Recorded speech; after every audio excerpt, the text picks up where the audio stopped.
Hi and welcome to Ed's Garage. If you've clicked on this video, odds are you're in the market for some sort of lift for your vehicle, most likely a personal residence home garage, not a separate dedicated shop garage or a pole barn. So I've had one. I've had a BendPak MD-6XP, which is a mid-rise scissor lift. Comes up like this. It's parked underneath the truck here. I've had it for 12 years, so I know the lift inside and out. I know what it's good at, not good at, what it's capable of lifting, and that's the whole purpose of today, kind of do a review and talk you through that lift. So to start off, let's go ahead and pull this out of here and we'll get a look at the lift. Before I do that, let me show you kind of how my garage is set up and why I wound up with this lift. So my home garage here is a 3.5 car garage. Where I'm standing behind me in the third bay goes back another 10 feet where I've got my workbench and such. But you can see I had some limitations here. I have a steel beam going across the top that supports the master bedroom up there, and due to that I have a post there that's going to interfere with certain things. If I went and did a two-post lift, which would have been ideal, I'd have another post somewhere right around here, and then I would have the same thing over next to that car, which would really limit the usability of the garage other than the purpose of a two-post lift, and I would still have a height issue due to that beam that's up there. So these were all factors that went into me getting a BendPak mid-rise lift.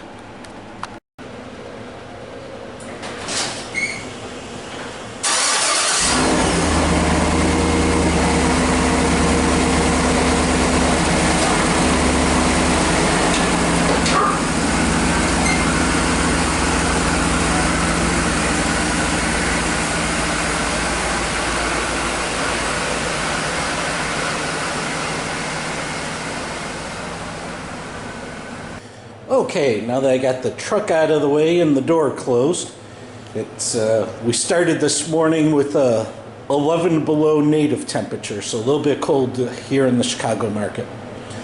So this is my BendPak MD-6XP lift. I've had this since February of 2010. I bought it from Northern Tool, and back then I had it delivered for $1,860, I believe, just shy of $1,900. So unfortunately, with how great our economy is right now, I looked these up today and it seems like everybody is selling them for $3,230, pretty much BendPak's list price, but that comes with free shipping. So mine was delivered for that price. It made it to a local freight terminal, and I went with my enclosed trailer and picked it up from there. Since I don't have a forklift or anything like that, getting it into the enclosed trailer and then backing it right into the garage here was the way to go. But you can see mine's a bit older. Today the color scheme is gray and yellow, and back then it was all blue. I've had to repaint the top as well as each of the arms because after being parked under that truck for 12 winters, you can imagine the things that fall on it and rust, so had to go take a good wire brush to it, get that going. When it's delivered, this thing is very heavy duty. As long as you aren't trying to lift something like a full-size half-ton pickup or that Yukon XL, but you're using it for a smaller SUV, like I've used it on the Acadia Enclave Saturn. What is it? An Outlook is the Saturn version. So I've used it on that all the time. GMC Envoys, etc. So its lifting capability is strong enough. It's rated at 6,000 pounds, but it is really the span of the arms and how far out you get or front to back on the vehicle that you're lifting that are going to determine how successful you're going to be. So the unit comes with 2 sets of pads. It comes with the normal pads here that I use for most car work, and then it also comes with some truck posts that you can go lift. Now with that Acadia type platform, that does have a steel protection rail on the driver's side rear to protect the fuel tank. So on that platform I will wind up where I'm using a blend of the pads up front, I believe, and then the truck posts with maybe even a wood block on them in the back. The power unit itself runs on 120 volt.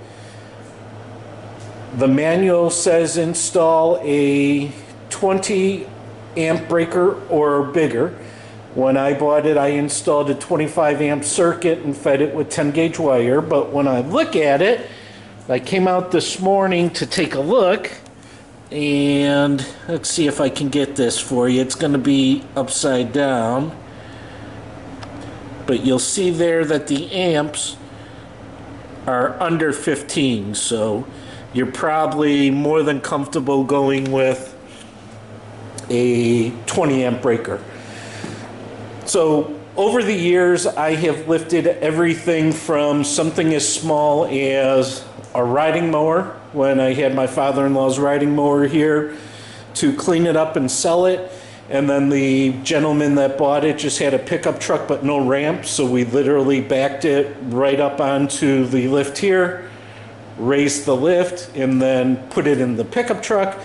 And then I've gone, the craziest I've done is I have lifted a Toyota Crewmax. Now in order to lift the Crewmax, and I will insert a picture, so I'll pause here and insert that picture for a few seconds.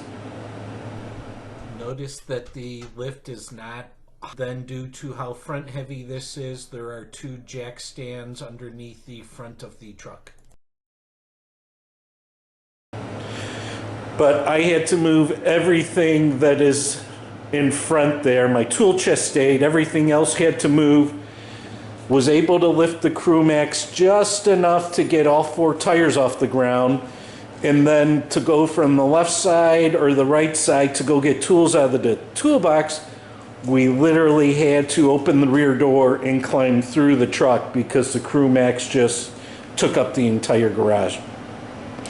So on the small end, other than that little riding mower, the smallest mower that I've had on is a Honda Civic. And small vehicles like that, or a Ford Mustang, you'll see I have 2 2x12s over against the wall. This lift requires roughly 4 inches of clearance. If the car does not have 4 inches of clearance, you need to put those boards down on the left and right side so that the car will get up and clear this. All right, let's go ahead and for now we'll just send this up a little bit. The lift does have 3 stops on it, so although the lift says it goes up to 48 inches, your top stop is at 42 inches. Been very, very happy with the lift. The only comment, when I first got it, I had a Durabond coating on my floor here, and as that front bar rolls, hopefully you can see in the lighting's not too bad that it just chipped up the Durabond coating there. The same thing happened in the back, and in the back we have these wheels that as we raise the lift, those wheels are going to walk up. So I went and picked up some steel plates that, one, account for just the slight incline that the driveway has just for water to shed out. But most importantly, to go ahead and protect the floor so that I don't have further cracking. It hasn't cracked the concrete, but it has cracked the finish. So as far as maintenance, they're about every 3 to 5 years you are going to have to do some maintenance. I just did some here What I had to do is get these wheels off, pull them off. I put them in my media blaster and got all the rust off them inside and out. But what had happened was, with the steel pin that this wheel here rides on, it had locked up in there and it was no longer rolling. It was simply dragging that steel plate as the car went up. The other area maintenance that you're going to have to do every couple of years, and this will be better, let me go lift this, but you'll see on this center post here, that's going to expand. Right now it's in the fully contracted position, but it's going to expand, and that's where the safety catches are. So let's go ahead and get this raised up.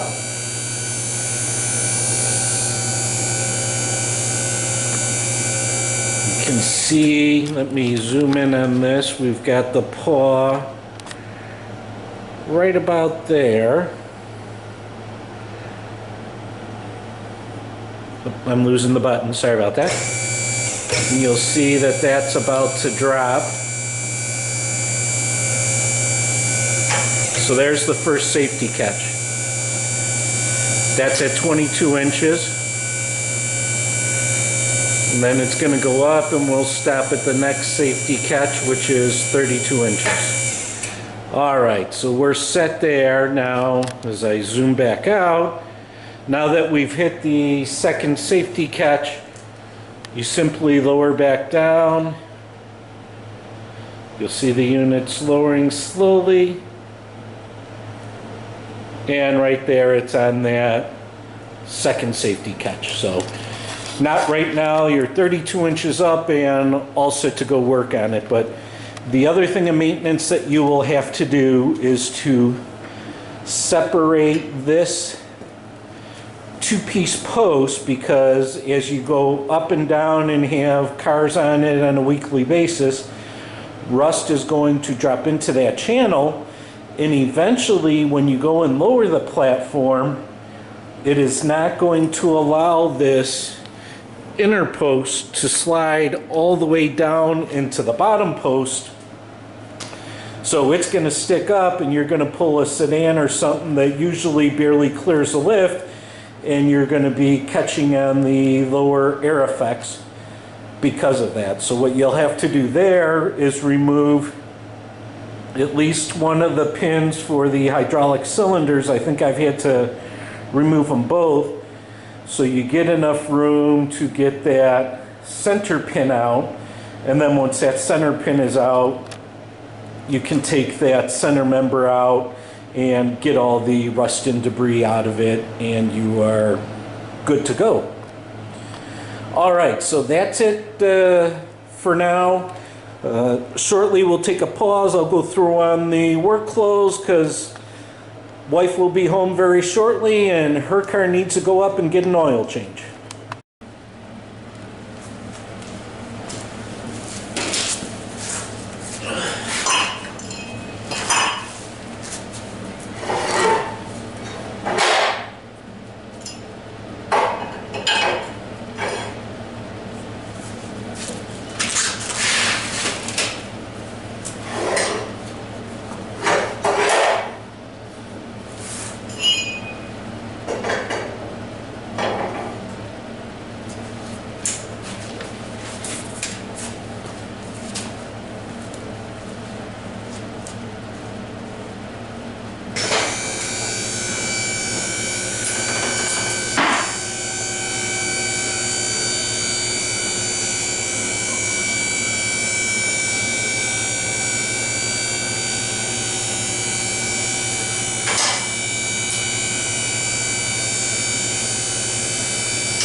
So as you can see, if I'm working on a sedan, I can lift it to the full 42 inches because due to the slope of the back window, that beam up there doesn't get in my way. However, 42 inches, I'm still going to be crawling on the ground, but having 42 inches above you is really nice. When I'm dealing with a CUV or SUV, so might be as small as my daughter-in-law's Buick Encore, or as big as the GMC Acadia Buick Enclave platform that I talked about. Ford Explorer was in this past weekend. But on those platforms, I have to stop at the 22 inches, but still 22 inches is so much better than lifting up each side or each corner, even worse if you don't have a full steel frame. But lifting up each corner and ratcheting up jack stands and hoping that you're getting 12 inches underneath the car. So the BendPak lift, if you have confined area or you need to drive over it so it's not chewing up your garage space, absolutely a great buy. Sorry that they're as expensive as they are and they're costing $1,200, $1,300 more than when I bought mine, but that's it. Final note, you may have saw I pulled that little belt wire. I'm not sure if I explained that earlier, but when I'm at that very top lift, if I go higher to fully clear the lock paw, I squirt out transmission fluid, so rather than deal with that, I just have that wire that I lift off the lock just a 1/4 inch, pull the wire, and once I've cleared that first lock, it comes all the way down. So not much of a negative there to deal with. Yes, I'd rather have a nice 2-post lift, but that's the next garage out in the country. That's all for now. This is Ed. Thanks for spending your time with me. Hopefully this was useful to you if you've been considering this, but please consider subscribing and like this video. Thanks.